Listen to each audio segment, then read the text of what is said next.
As they trotted across the grass lit up with light from their hooves. There were three of the most magnificent horses. The thing I do want to talk about, because this is a comfort to so many parents, there was one building that stood out among all the rest. And I asked what building that was, and I was stunned when they said, that is the nursery.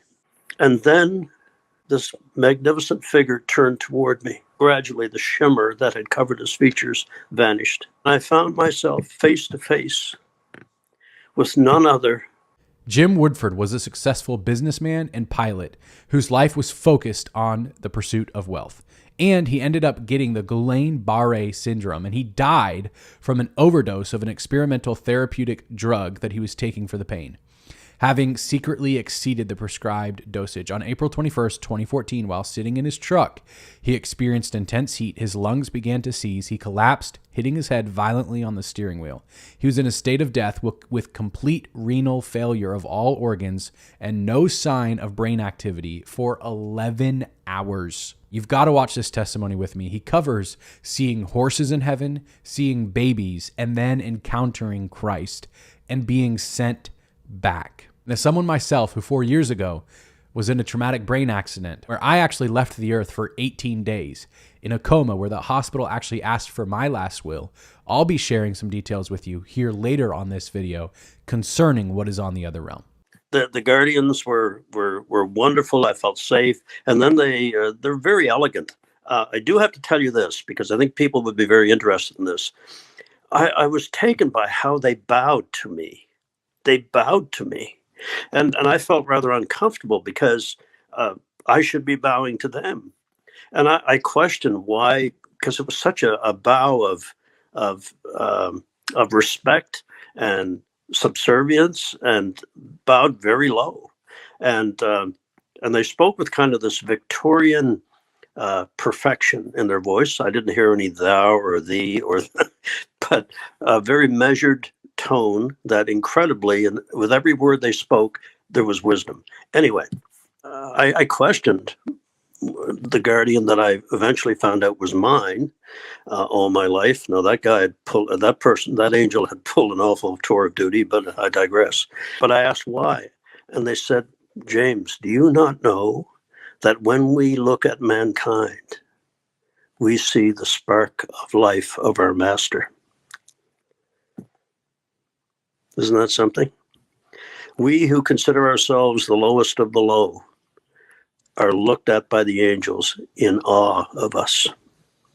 Anyway, so we walk, and I'll skip forward, but they showed me many things, told me many things. I developed 360-degree omnivision, I call it. I heard everything. I understood everything. The beautiful flowers that spoke to me, that sang to me. But eventually we come to this beautiful pasture, and I guess they knew my love of horses. And again, I think it ties into your comment on your grandmother's chocolate chip cookies and my love of tapioca, because they wanted to show me something that would really make me happy. And the second guardian raised his hand, and suddenly coming from around the grove of trees toward me, and as they trotted across the grass lit up with light from their hooves. And there were three of the most magnificent horses coming toward me. Now, I had never studied the Bible. I had no idea at that time that when Jesus comes back, he'll be riding a white horse. It's in the Bible. And I'm stunned, because as I stand there and they come right up to the fence, and I had loved their kind all my life, and they seemed to know that. And they looked at me with such love in their eyes. And I reached forward to stroke the neck of the lead horse, and my hand sank right into the body of this being of light. And when I pulled it back, Randy, the light of the horse's body stuck to my hand till I got it 10 to 12 inches beyond, and then it came back into the horse's body.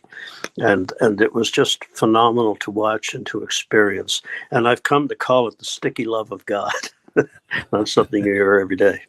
That was the horses. And so we went from there, and I'll skip through to a really important part. They were showing me more things, and I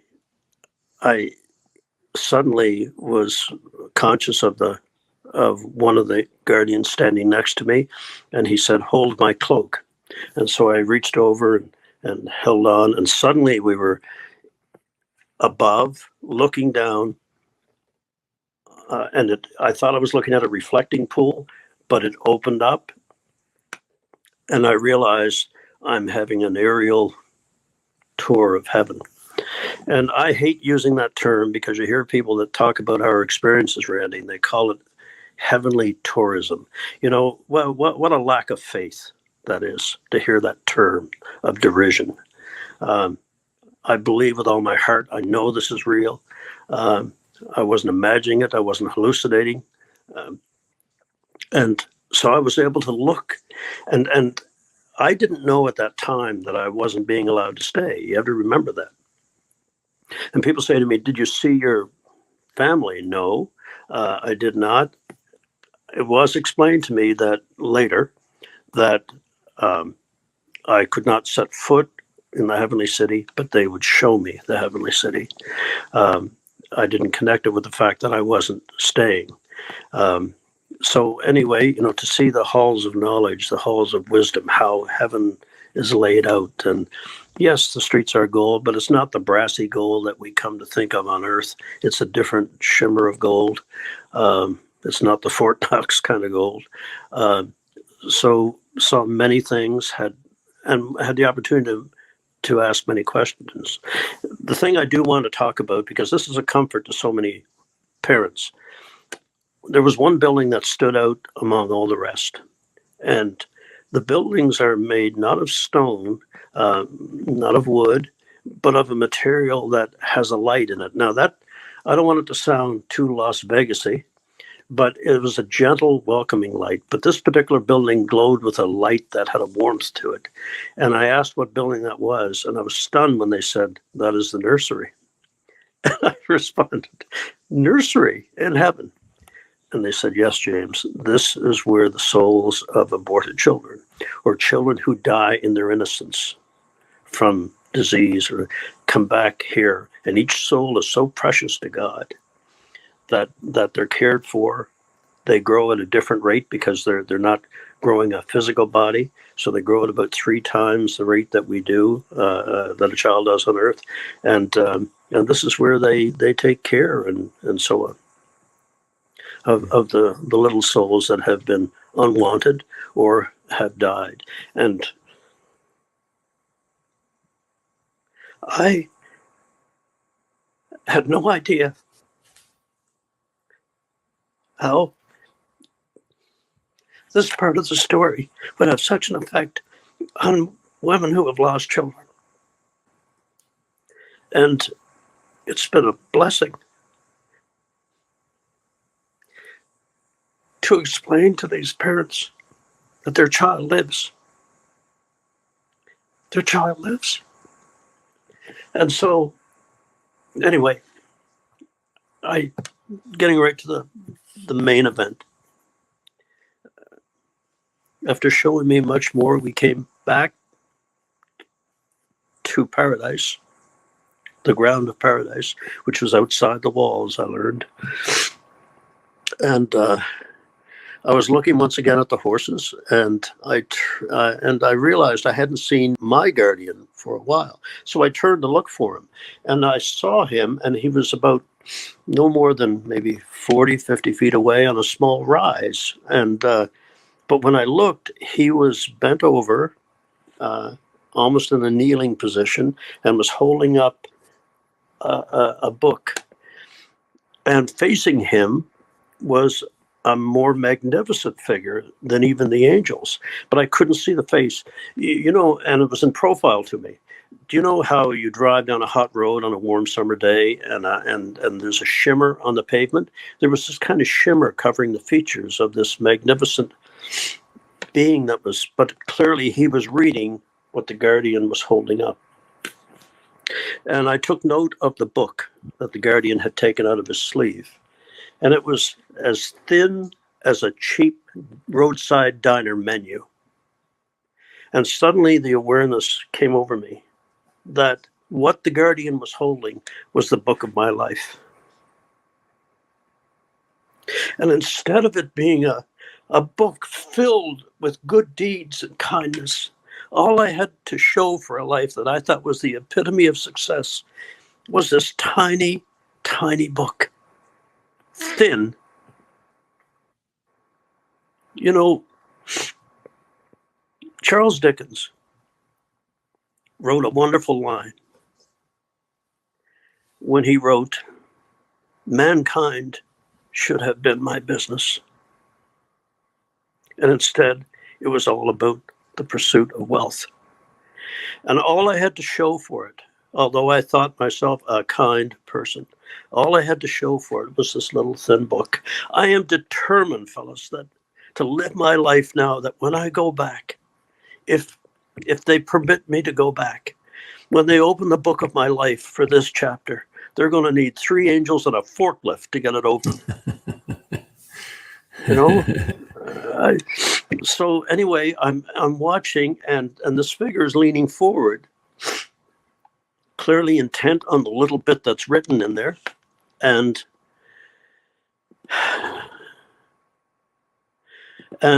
suddenly the figure straightened up, and the angel folded the book, put it in his sleeve, and disappeared. And then this magnificent figure turned toward me. And as he turned from profile to direct on, suddenly the shimmer, gradually the shimmer that had covered his features vanished. And I found myself face to face with none other than Jesus Christ, the Son of God, someone that I thought was just some old Jewish legend that people had made up to create whatever. And I'm looking at this figure and the magnificence of this figure, not just the look of intense love and concern for me, but this golden light flowed out of him from seemed to start at his head and flow down his body. And it was light that behaved like slow-moving water. It flowed off him, and it flowed down that slope. And I fell to my knees and tried to crawl toward him. I had to get closer.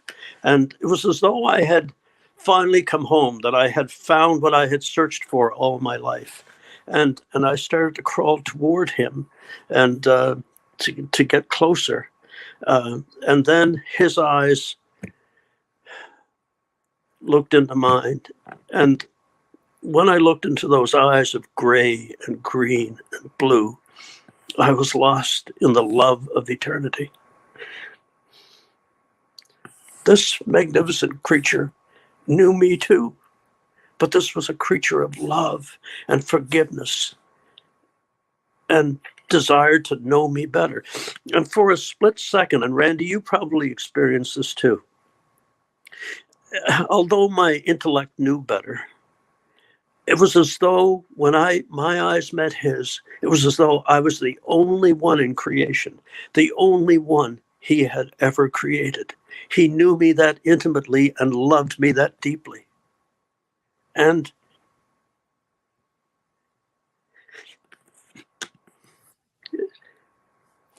it was a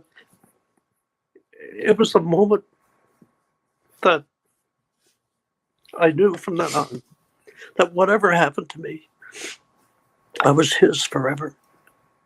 Forever. But I just wanted to be around him. And I tried to crawl closer to him, and 2 guardians appeared beside me and held me back. And I struggled free and continued to climb toward him. And suddenly he raised his right hand. And there was no mistaking what the gesture meant. He was still smiling in a gentle way, but this was a definite command to stop. And I remember the feeling inside of me of not being allowed to come closer. And I waited I don't know, bated breath, I guess, if I was breathing. But I was just completely enveloped in the love of his eyes. And then I guess I must have taken another step or two or crawled on my knees, and I heard all of a sudden he raised his hand even higher. And Randy, when he raised his hand, his cloak fell back, and I saw the remains of the crucifixion. And then he looked intently at me, and he began to speak to me. And people say to me, what did it sound like? How can I possibly,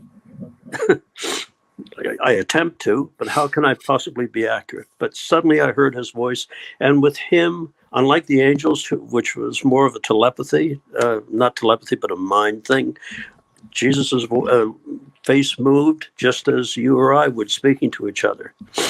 And then I heard the voice of the Son of God. And it stunned me that he knew my name. He knew me. And he looked at me with the gentlest of smiles, hand still raised, meaning to not come forward. And he said to me, James, my son, this is not yet your time. Go back and tell your brothers and sisters of the wonders we have shown you. And his hand slowly came down and crossed over his left.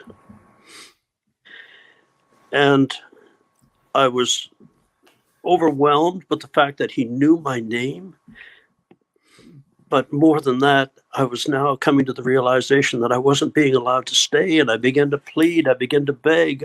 Please let me stay. This is what I've yearned for all my existence. I just want to be wherever you are. Please don't send me away. Please let me stay. And I remember saying this, please let me stay. I won't be any trouble. Can you imagine saying that to the Son of God? I won't be any trouble. But I was desperate. And suddenly 2 guardians appeared beside me and lifted me from the ground and turned me around and were carrying me back down the path. And I wrenched my shoulder away to turn to beg one more time to allow me to stay. And Jesus was gone. But standing exactly in the place where he had stood was this magnificent warrior angel that had greeted me. And all of a sudden, he began to expand. He grew even taller than 15 feet, and he put his wings out to their full magnificence. And they spread out and upward in this beautiful gold, and he was surrounded with light. And the message was clear that he was barring the way forward for me. And suddenly, I feel the angels hold me again. Everything goes dark, and I'm in a black tunnel, and I can hear water, and it's cold, and it's painful, and I feel like I'm descending at tremendous speed. But unlike the tunnel of light, there's no beauty. There's just darkness. And I'm going down this steep descent, and suddenly, I guess they tell me that I scared the daylights out of the nurses, because I'd been, of course, triaged, and they had told my wife that there was no hope of me coming back, that there was no brain sign, no sign of dreaming, no sign of hallucinating. Nothing. And brain sign, of course, is the measure of death, not heartbeat. They, of course, had triaged me, had me hooked up to everything. There was complete renal failure of all my organs. And the doctors had said to Lorraine that they would keep me until our children arrived to say goodbye, and then they would recommend that she pull the plug on the machinery that was flowing blood through my organs. And suddenly I come upright and scared the daylights out of the nurse, she told me, and later, and screaming around all the tubes because I was intubated. And they ran and got my wife and said, "Mrs. Woodford, come quickly, come quickly." And Lorraine's a nurse. She ran into the room and she couldn't believe it. She said, my eyes were as big as saucers. I was trying to orient from the beauty of heaven to lying on a gurney. And she climbed up on the bed with me and started to cry, and they were watching my blood pressure come back to normal. All my organs start to operate again. So eventually they pulled the tube out so I could speak clearly, and my throat was terribly sore and raw. And I looked into my wife's pretty face, and I said, Lorraine, I saw Jesus, and Jesus has horses." Of all the things I could have said to her, Jesus has horses. And I'm back. After waking up, Jim Wudford went on to fully and miraculously recover from what was completely impossible. And as someone myself who 4 years ago, I was in a traumatic brain accident where my skull was cracked in half. My lungs had failed. I actually was resuscitated. I lost life, and I was in a coma for 18 days. And I was in a place where I passed through the other veil. And I can attest to you that this testimony that he just shared isn't just something that I can relate with, but it is biblical. You can tell it's not just someone's imaginations, but here's what you need to understand.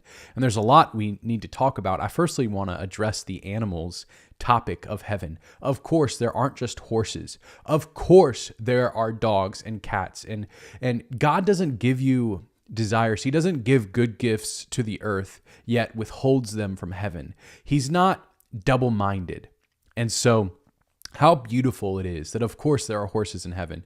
How powerful and how anointed it is that there's a nursery in heaven for all the lives that have been lost here on this earth. Humans are not just clumps of cells in the womb. Notice, God didn't say that all those babies in the nursery were simply inconveniences. They simply were up to the woman to choose. No, God valued those babies just as much as any other human being. And thank God they are still alive in heaven. And thank God we didn't lose them. However, man, I don't know about you, but if that testimony meant anything to you, it will drive you down here on this earth to help save lives. It will drive you to value life from the start. When I was before Jesus as well, I truly did feel like I was the only person that he had ever known. I really felt that he was solely focused just on me, that he had given up everything just for me. That if I was the only one to ever exist in the future, he would be more than satisfied. Like seriously, he was obsessed with, in love with me. And it ruined every expectation I had. And of course, actually, he sent me back to my body as well because of you. You that are watching this video, every single person, he sent me back to this earth to tell the truth of who he really is. You are his most beloved. You're worth everything to him. I loved how he mentioned Jesus communicated to him beyond just words. It was spirit to spirit because God is spirit. And he made us in his image and in his likeness. This is why we pray in the Holy Ghost. What language do you think Adam spoke in? He obviously didn't have English or Hebrew. He spoke spirit to spirit. That's why we pray in tongues, personally, one-on-one, with God. For the 18 days that I was in heaven, everything changed. Yet it went by as if it was just 2 minutes, if that. Seriously, it was just a moment. Yet I was gone from the earth for 18 days. They even asked for my last will. And I would love to share more details of my testimony with you because God has released me to. And I've actually held back from writing a book because I didn't want to have anything to do with sharing my testimony. It was so precious to me. But he specifically told me to release the details. My book, 18 Days in Heaven, is actually coming out April 2026. So hopefully by the time you see this video, the pre-order link will be down in the description below. If it's not, please forgive me. It just hasn't been released yet, but stay on the lookout. And if you do want to see more details of my testimony, click the video right above my finger.